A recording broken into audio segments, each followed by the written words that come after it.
Bueno, entonces en esta segunda parte de la clase lo que vamos a ver es qué es, ¿no? O sea, qué es una computadora cuántica en términos generales, cómo funciona, cuál es la lógica de funcionamiento de una computadora cuántica. Bueno, entonces una computadora cuántica es básicamente un sistema físico o una colección de sistemas físicos que la única tarea que pueden hacer es resolver la ecuación de Schrödinger que ustedes pueden ver aquí, ¿no? Es lo único que puede hacer una computadora cuántica. Bueno, el chiste es que a pesar de que es lo único que pueden hacer, ese único problema es suficiente para implementar un montón de soluciones de problemas de diversos problemas, ¿no? Entonces, la idea es que todas las compuertas cuánticas son transformaciones unitarias, dado que cuando uno resuelve la ecuación de Schrödinger, lo que uno obtiene de resolver la ecuación de Schrödinger es el operador de evolución temporal. Y el operador de evolución temporal es básicamente un operador unitario. Más adelante vamos a ver con precisión qué es un operador unitario y todo. Entonces no se preocupen ahorita si no saben de qué estoy hablando, pero digamos, lo importante es tener en cuenta que cuando una computadora cuántica funciona, lo que está haciendo es resolver la ecuación de Schrödinger para algún sistema físico. Entonces, el ejemplo que más me gusta, porque es el que mejor conozco, es el de las computadoras de transmones, que son estas que funcionan con una unión Josephson, ¿no? Entonces, cuando uno hace funcionar una computadora cuántica que funciona con transmones, lo que está haciendo es hacer operaciones sobre los estados cuánticos de un transmón. Entonces, lo que hago es subir de un nivel a otro nivel y eso es una operación, o ponerme en un estado de superposición, esa es otra operación diferente, o, por ejemplo, entrelazar dos transmones por medio de una compuerta NOT controlada, en fin, hay toda una serie de operaciones que uno puede hacer. Bueno, entonces el chiste en computación cuántica es hacer lo que se llama síntesis cuántica, que consiste en convertir el problema que ustedes tengan a una serie de compuertas cuánticas. Entonces, el dibujo que ven aquí abajo es un circuito cuántico en el que tienen compuertas X, Y, Z, H. Entonces, por ejemplo, estas X, Y y Z son básicamente las matrices de Pauli, son compuertas de un solo qubit. Y esta compuerta que ven aquí al lado, que abarca 2 qubits, es una compuerta que se llama compuerta NOT controlada, o sea, es una negación controlada, que también vamos a ver más adelante.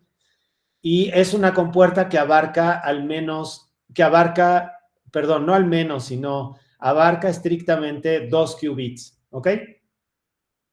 Y más adelante también vamos a ver que con combinaciones de compuertas de un solo qubit más compuertas CNOT, que son estas de aquí, las que les dije que se llaman negaciones controladas, pero que las vamos a llamar CNOT de aquí para el real. Uno puede construir cualquier compuerta unitaria de n qubits, ¿no? Entonces, si yo tengo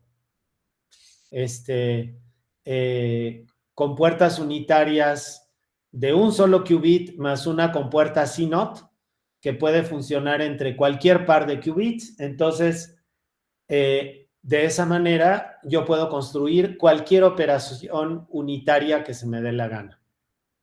Bueno, entonces, esas compuertas, a nivel teórico, yo las puedo entender como matrices, ¿no? Entonces, por ejemplo, la compuerta X que vieron en el circuito anterior pues es básicamente la matriz de Pauli X, que es una matriz de 2 por 2. Entonces esta matriz es de 2 por 2 porque el qubit tiene dos estados. Entonces todos los operadores que actúan sobre un qubit tienen que poderse representar como matrices de 2 por 2, ¿no? Y la compuerta Y, pues es la matriz de Pauli Y, que básicamente es esa matriz que ven aquí, ¿no? Que tiene 0, menos I y 0, y la compuerta Z es esta de aquí, y todas estas matrices son unitarias, cosa que vamos a ver más adelante, ¿ok? Bueno, luego otra compuerta muy famosa es la compuerta de Hadamard, que es esta de aquí, que es una compuerta que sirve para producir superposición en los estados cuánticos, o sea, me permite producir superposición en un estado cuántico de un qubit, y esa superposición luego yo la puedo propagar a más qubits utilizando la compuerta CNOT, ¿no? Y luego tienen esta compuerta, la compuerta T, que lo que hace es, le agrega una fase de pi cuartos a, a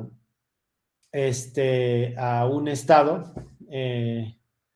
Y finalmente, aquí tienen la compuerta CNOT, que es una compuerta que actúa sobre dos qubits, ¿no? Y entonces, esta compuerta, como yo les decía, es una compuerta de negación controlada, o sea que lo que quiere decir es que si uno de los dos qubits está en el estado 0, entonces al otro qubit no le hace nada, y si el primero de los qubits está en estado 1, entonces al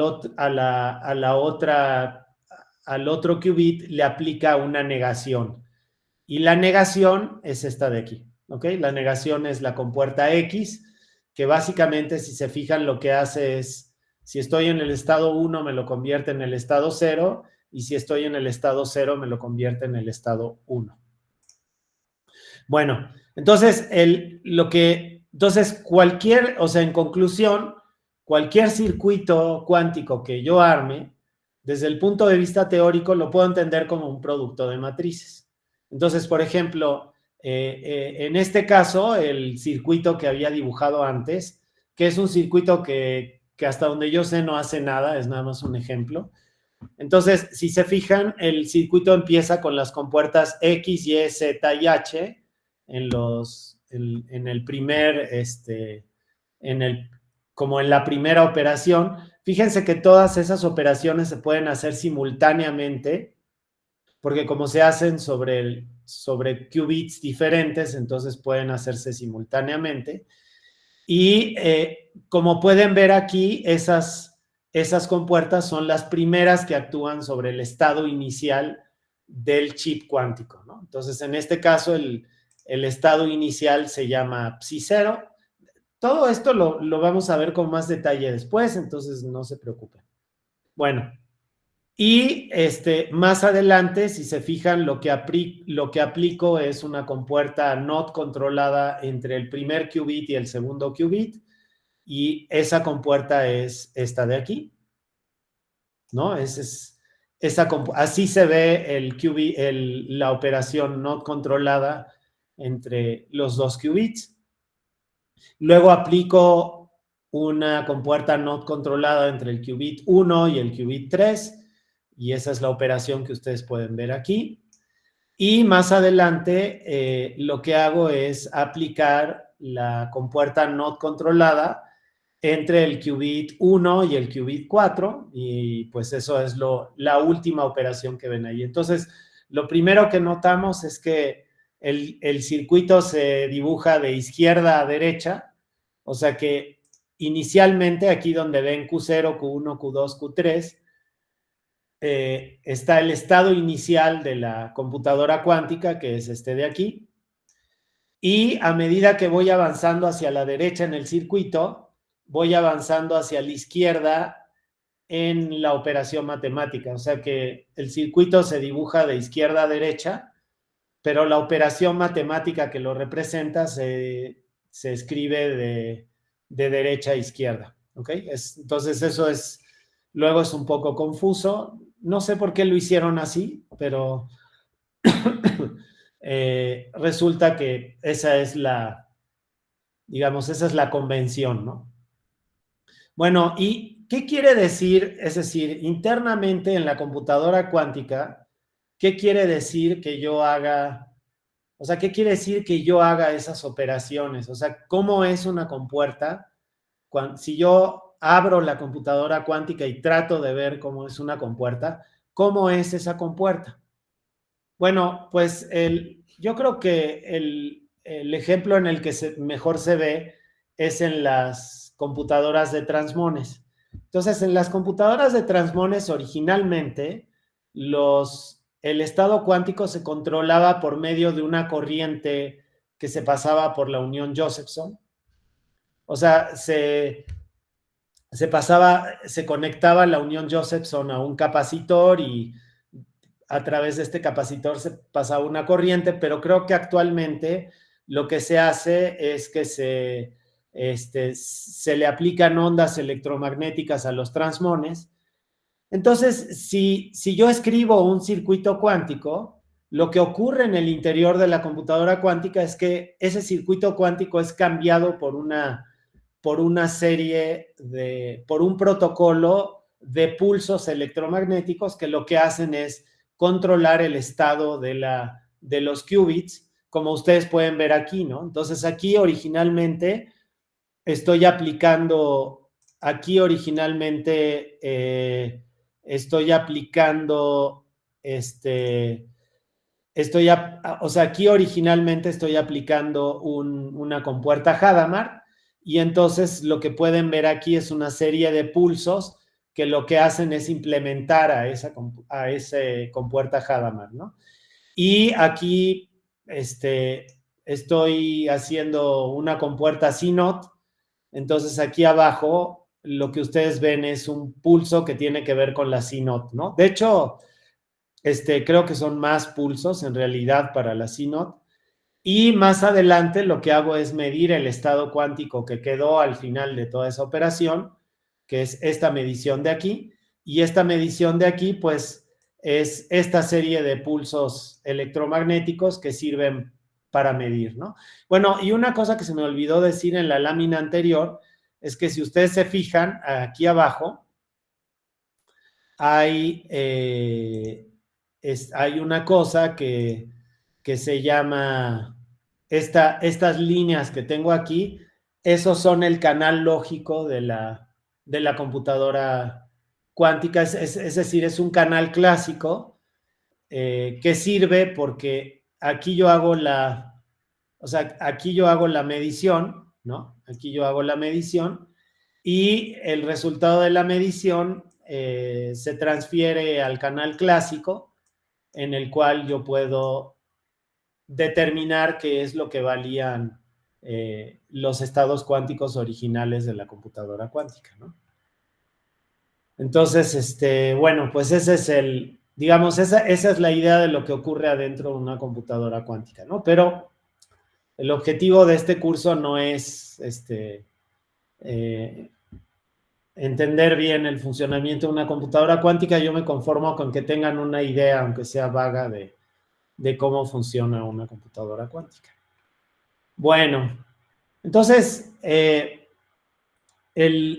último tema que vamos a ver hoy es, o sea, ¿qué es un qubit?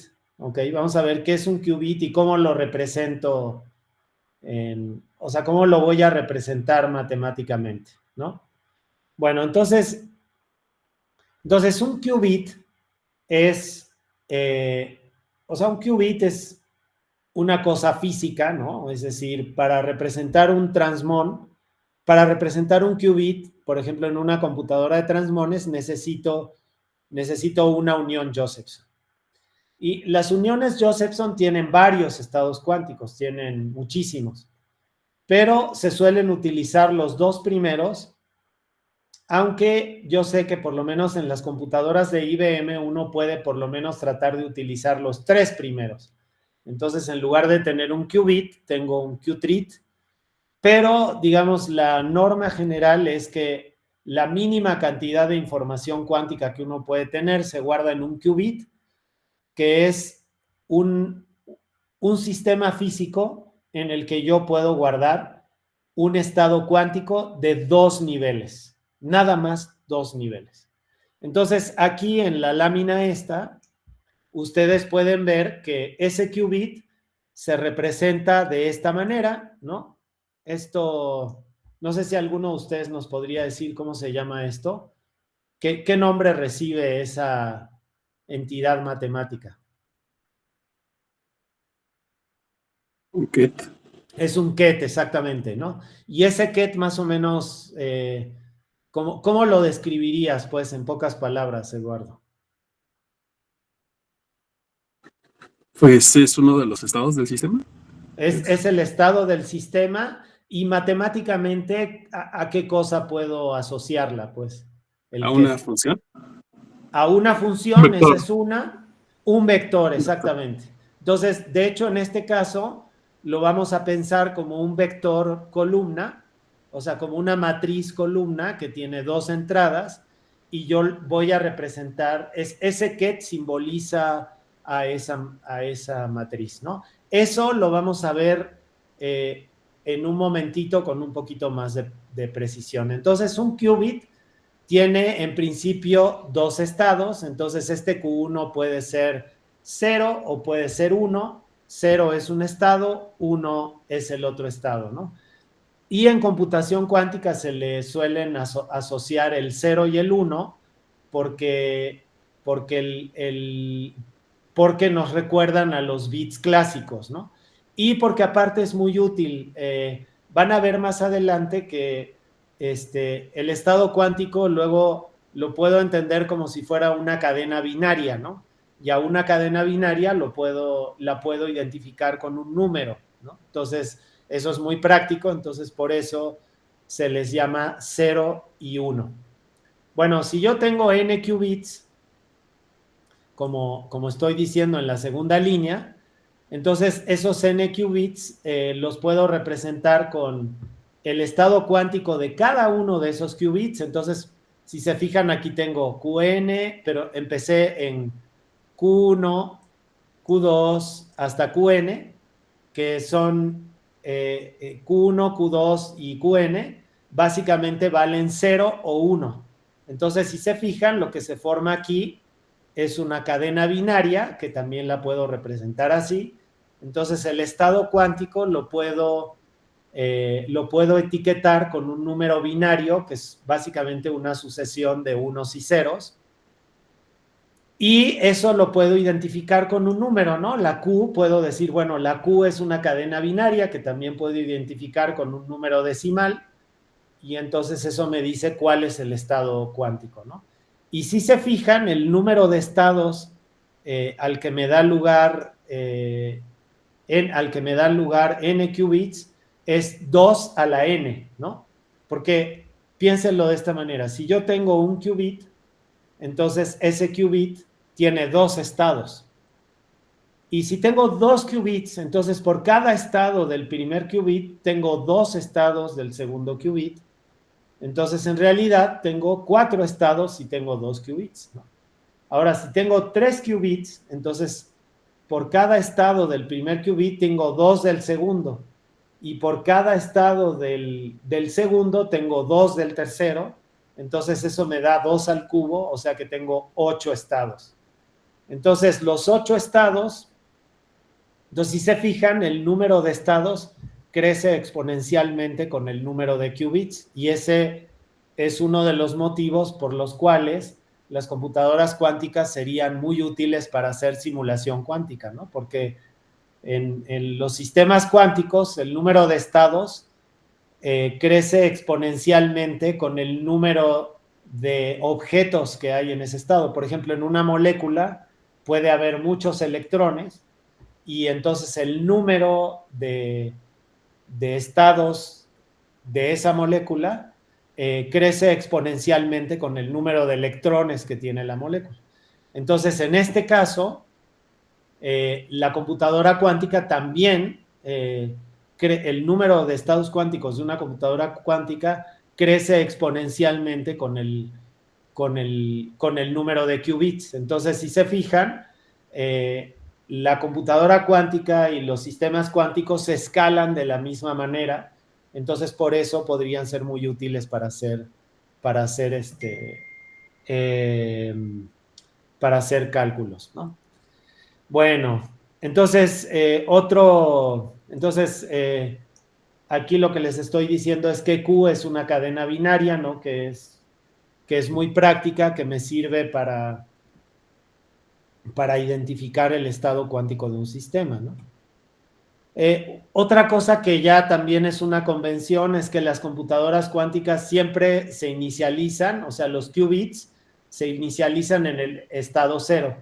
O sea que el estado en el que se inicia una computadora cuántica es siempre este de aquí, ¿no? Es el 0,00000. O sea, es como si el estado cuántico valiera cero, ¿no?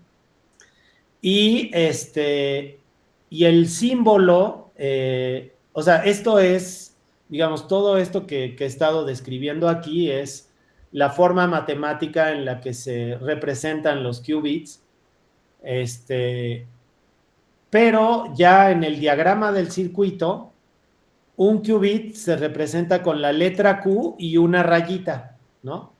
Y esa rayita se extiende si se le agregan compuertas, y si tengo dos qubits, entonces cada uno de esos qubits se numera con una de las, o sea, cada uno de esos qubits es una rayita diferente, y si tengo 5 qubits, entonces pues aquí tienen 5 rayitas, ¿no? Bueno, una cosa que ocurre en Python es que Python numera desde cero, ¿no? Por ejemplo, si ustedes usan matemática, habrán notado que matemática todo lo numera desde uno, ¿no? Si yo quiero el primer elemento de un vector en matemática, pues le tengo que decir que quiero el elemento número 1 de ese vector. Pero en Qiskit es diferente. En Qiskit, si yo quiero el primer elemento de un vector, ese es el elemento 0. Entonces, Qiskit está todo pensado para estar numerado desde 0. Entonces, si se fijan, aquí el primer qubit lo numeré con 0, el segundo qubit lo numeré con 1, ¿no? Y así sucesivamente. Entonces, puede que sea un poco confuso, pero en Python es la forma más natural de hacerlo, entonces por eso vamos a adaptar esa forma de numeración, ¿no? Y aparte es muy práctico porque como yo les decía, estos qubits forman una cadena. Entonces, si el primer elemento de la cadena es Q0, entonces el primer elemento de la cadena, digo, en el número digital, vale 2 a la 0, ¿no? Multiplicado por el número, ¿no? Entonces, si ahí tengo un 1, ese 1 va multiplicado por 2 a la 0. Entonces, en ese sentido, también es muy práctico adoptar la numeración que empieza en 0 y termina en n-1, ¿no? Entonces, si se fijan, aquí en este conjunto de 5 qubits, empiezo en 0 y termino en 4, pero son 5 qubits, ¿ok? Entonces, digamos, es una cosa a la que uno se tiene que acostumbrar, ¿no? Bueno, entonces vamos a ver específicamente cómo se representan los qubits, ¿no? Entonces, si yo tengo un solo qubit, entonces acuérdense que en el circuito eso se representa como una Q. Se puede ponerle un numerito, un subíndice o no. Aquí no le puse ningún subíndice porque es uno solo, entonces no importa cómo lo identifique. Pero entonces aquí tenemos el primer qubit y ese se representa con una rayita. Entonces, pues si tengo un solo qubit, entonces tengo 2 a la 1 estados, es decir, que tengo 2 estados posibles. Y esos 2 estados posibles son el ket 0 que tienen aquí, que lo puedo identificar con el vector columna 1, 0, y el estado 1, que lo puedo identificar con el vector columna 0, 1, ¿ok? Entonces, en realidad, esos dos vectores lo que hacen es formar una base de vectores en el espacio de vectores que tienen dos entradas, ¿no? Entonces, cualquier vector que yo quiera de dos entradas, lo puedo formar con el ket 0 y el ket 1, ¿ok? Entonces, ahí tenemos cómo se hace un estado el estado de un solo qubit, ¿ok? Bueno, ahora vamos a suponer que tengo dos qubits, ¿ok? Entonces, si tengo dos qubits, tengo Q0 y tengo Q1, o sea, tengo el primer qubit y el segundo qubit, y el estado cuántico en el que pueden estar estos dos qubits, si se fijan, es bastante más grande, o sea, el espacio en el que están estos estados es mucho más grande, ¿no? Bueno, ¿y cómo se calcula eso? O sea, ¿cómo puedo obtener esos estados? Bueno, pues con los estados de un solo qubit. Entonces, para hacer eso, hago el producto de Kronecker entre los dos kets, el ket 0 del segundo qubit y el ket 0 del primer qubit, ¿no? Entonces, yo siempre voy a adoptar la notación de que el primer qubit es el de la derecha y el último qubit es el de la izquierda, que es lo que podían ver aquí, ¿no? Que si se fijan, el primer qubit lo pongo hasta la derecha y el último qubit lo pongo hasta la izquierda para poder identificar con una cadena binaria al número que me describe a ese qubit, ¿no? Bueno, entonces, para eso, pues hago el producto de Kronecker entre los dos estados. Y el producto de Kronecker se hace muy sencillo. Recuerden ustedes que el qubit 0, que es este de aquí, lo puedo ver como 1 y 0, es este 0 de aquí abajo, ¿no? El 1 este de aquí arriba y el 0 de aquí abajo. Y ese lo multiplico por el segundo 0, que también es 1, 0, ¿no? Lo multiplico de esta manera. Y eso me da lugar a un vector que tiene 4 entradas. Claro, porque como tengo dos estados, 2 a la 2 me da 4 estados, entonces ese vector tiene que tener 4 entradas. Y entonces por eso aquí tengo una entrada, 2, 3 y 4, ¿no? 3 y esta es la cuarta de aquí, ¿no? Si se fijan, la multiplicación aquí ocurrió de la siguiente manera, ¿no? 1 por 1, 0 me da 1, 0. Y 0 por 1, 0 me da 0, 0. Entonces, por eso me queda 1, 0, 0, 0, 0. Ahora, el segundo estado lo obtengo cambiando el primer qubit por 1, y entonces ahora tengo el producto de Kronecker de 0 por 1, y eso lo puedo ver como, o sea, acuérdense que aquí era 1, 0, entonces multiplico 1, 0, pero por 0, 1 en este caso, y entonces eso me da lugar a este 0, 1 que tengo aquí, y el otro es básicamente 0 por 0, 1, pues eso siempre me va a dar 0, entonces por eso las dos entradas tienen 0 y 0. Y el 1, 0, vamos a hacer el 1, 0 ya para terminar, y el 1, 0 lo que me dice es que tengo 0, 1, que es el estado 1, este estado 1 de aquí, acuérdense que era 0, 1, y entonces 0 por 1, 0, 0 por 1, 0, pues me da 0, 0, y 1 por 1, 0 me da 1, 0. Y finalmente aquí pasa algo muy parecido, ¿no? Tengo 1, 1, que es 0, 1, entonces arriba tengo que multiplicar 0 por 0, 1, y eso me da 0, 0. Y abajo tengo que multiplicar 1 por 0, 1, y eso me da este 0, 1 que tengo aquí, y así se hace el producto de Kronecker, ¿no? Bueno, entonces en la próxima tarea les voy a pedir que me escriban los 8 posibles vectores que salen de 3 qubits que se hacen de esa misma manera.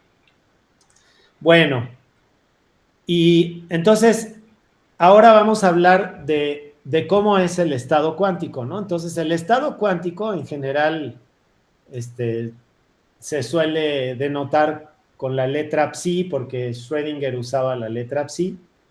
Y entonces el estado cuántico, en el estado cuántico más general en el que puede estar un qubit, es este de aquí, ¿ok? Este de aquí. Y alfa 0 y alfa 1 en principio son números complejos que ahorita vamos a ver qué quieren decir. Entonces, tengo este ket que es una superposición del estado 0 de ese qubit más el estado 1 del qubit, y ese es el estado más general en el que puede estar un qubit, ¿ok? Esta cosa de aquí se llama el BRA, y ahorita vamos a ver que lo puedo identificar también con un vector columna, pero lo puedo identificar con un vector columna transpuesto. O sea que en lugar de escribirlo verticalmente, lo escribo horizontalmente, pero en realidad eso no me sirve para tanto. El chiste es que si yo multiplico el BRA de ese estado por el ket de ese estado, el resultado que obtengo es este de aquí. O sea, lo único que hice fue multiplicar este de aquí por este de aquí, y si se fijan, el resultado general que obtengo es esta cosa de aquí, ¿ok? Bueno, yo quiero que el resultado de hacer este producto interno, porque este de aquí es básicamente el producto interno entre dos vectores. Recuerden que habíamos dicho que psi era como un vector, ¿no? Fíjense que este es como si hubiera sumado alfa 0 por el vector unitario i más alfa 1 por el vector unitario j, ¿no? Es como un vector, pues, en dos dimensiones. Entonces, si hago este producto, a mí me gustaría que esto por esto de 0, o sea, me gustaría que esa base fuera ortonormal. Entonces, este producto de aquí me tiene que dar 0, porque básicamente es el producto interno entre dos vectores que son perpendiculares. Y me gustaría que esto también dé 0, porque es el producto entre esos mismos dos vectores, pero al revés.